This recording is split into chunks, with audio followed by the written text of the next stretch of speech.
ប្រាក់ខែ200គួរជីឡានអីរោឯងណែបានណាចាស់ស្អីដល់ថ្ងៃបងធនាគារផងអីយកไปដេកទៅអេចាំបានថាជីវិតឯធ្វើការយូរជាពាក់គេជុំទីអេបេជាចឹងឯបានរយៈអាបេដាក់មកកំប៉ុងអីដេកលក់ស្រួលត្មងនេះឯថ្ងៃមិញទៅផ្សារទិញម្ហូបអស់15000ហើយសល់5000ទៀតហើយវាបាត់លុយទៅណានេះ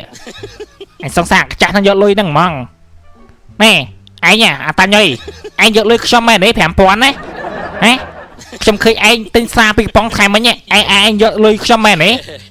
ឆាប់ប្រាប់ខ្ញុំលឿនម៉េចឯងដឹងទេមិនបាច់មកកុហកអីថ្ងៃមិញហ្នឹងឯងបោកកៅអៅឯងខ្ញុំអញ្ចឹងមានបណ្ណាគេពីឯងតែយកហ្នឹងឯងជាមើលប្រាប់ម៉ែអញទេថាខ្ញុំមិនដឹងទេម៉ែអើយអត់ចេះស្ដាប់គ្នាអញ្ចឹងមកបកាច់យកតក្រាយប់នេះឯងយកលុយខ្ញុំទីបញ្ញាផឹកហាឥឡូវបកាច់ថាអត់បញ្ញាណាញដូរគេរ៉ាដូរពីកំប៉ុងថ្ងៃមិញ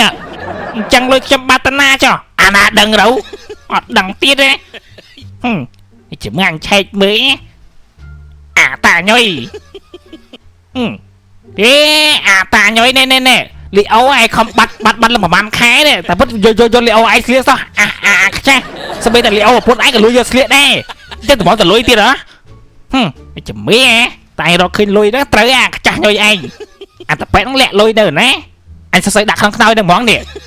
អីពាំងធ្វើស្អីទៀតណែកដាយកបកាច់ដេកពួនទៅធ្វើស្អីហ្នឹងមានធ្វើស្អីកំពុងត្រលុយឃើញលោកឯងលាក់ដាក់ក្នុងខ្នើយហ្នឹងព្រោះឯងទ្រាំដាក់លាក់ក្នុងហ្នឹងអេ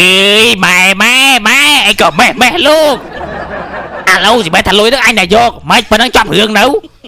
ហើយឯងយួនមកកាច់សារភាពមកខ្ញុំខំដើរដល់មួយថ្ងៃឯណាទៅគេសុំទូអាបែកដេកបាននៅហ្នឹងបានអីឈប់និយាយមកខ្ញុំទៀតយើងអស់ល្អគ្នាឯងឈប់ច្រឡាញ់ខ្ញុំទៀតហើយមែនទេ